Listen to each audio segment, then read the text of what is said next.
Now, today I cannot cover all the centers because if I start covering all the centers, it will be a very lengthy thing. I've covered 3 centers as you have seen, the Muladhara Chakra, the Swadhisthana, and the Nabhi Chakra. And others I'll cover later on tomorrow. But I must talk about the spirit, about which we are talking uh, for ages now, that we have to become the spirit. English language, as you know, spirit can be anything.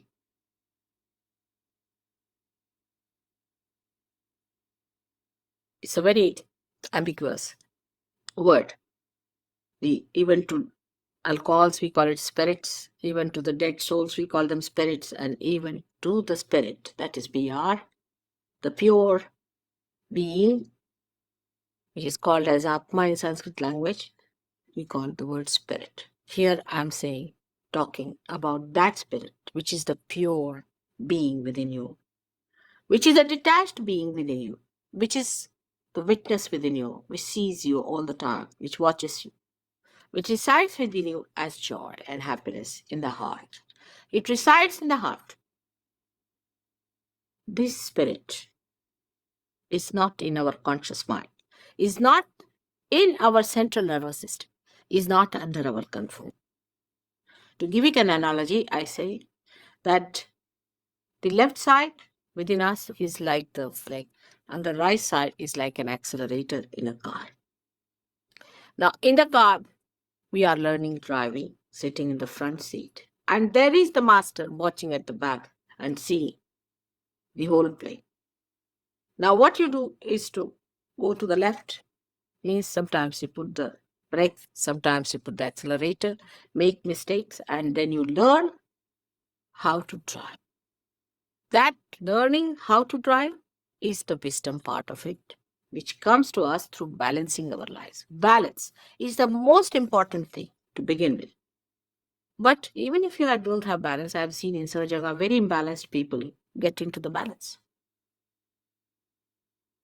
Now, this balancing left and right, or say off the brake and the accelerator, gives you a position where you can say, now you have mastered the driving.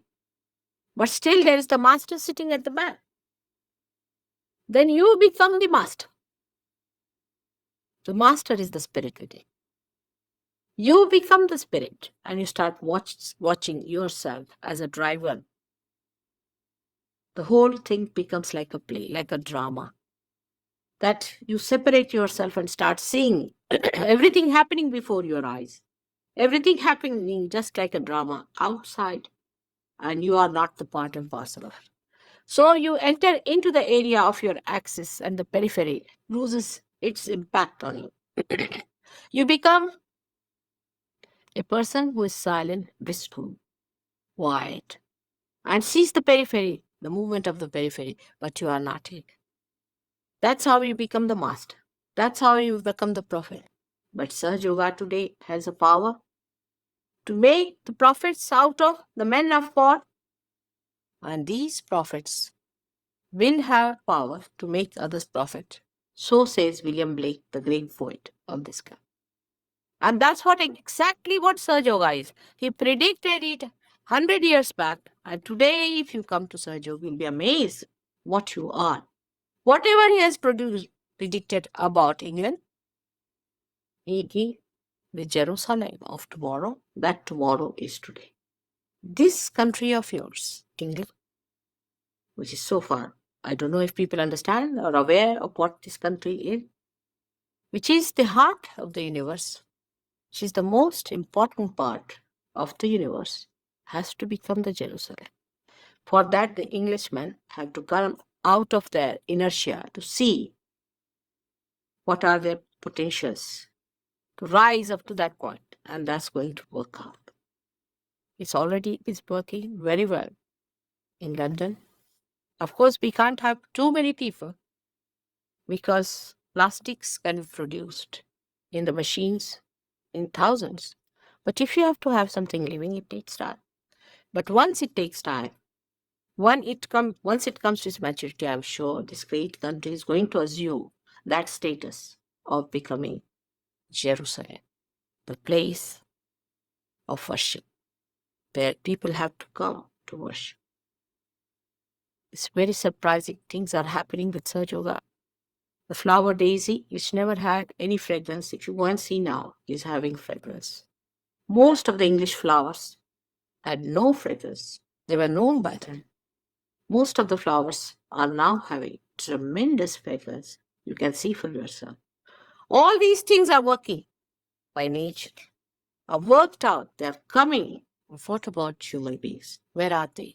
What are they doing? Where are they lost? This is a very sad thing.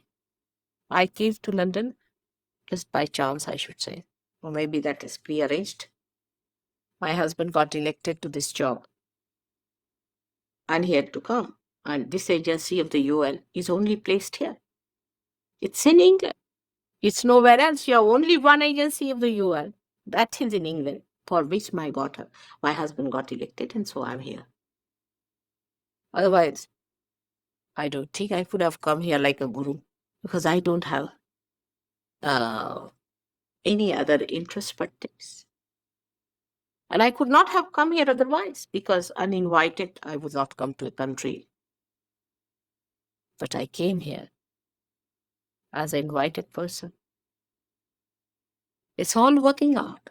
Only you people have to work it out yourself and understand not only the dynamism, the vitality, but the greatest importance is that at this point, you are standing on the verge of destruction or construction. And the English people have a special place.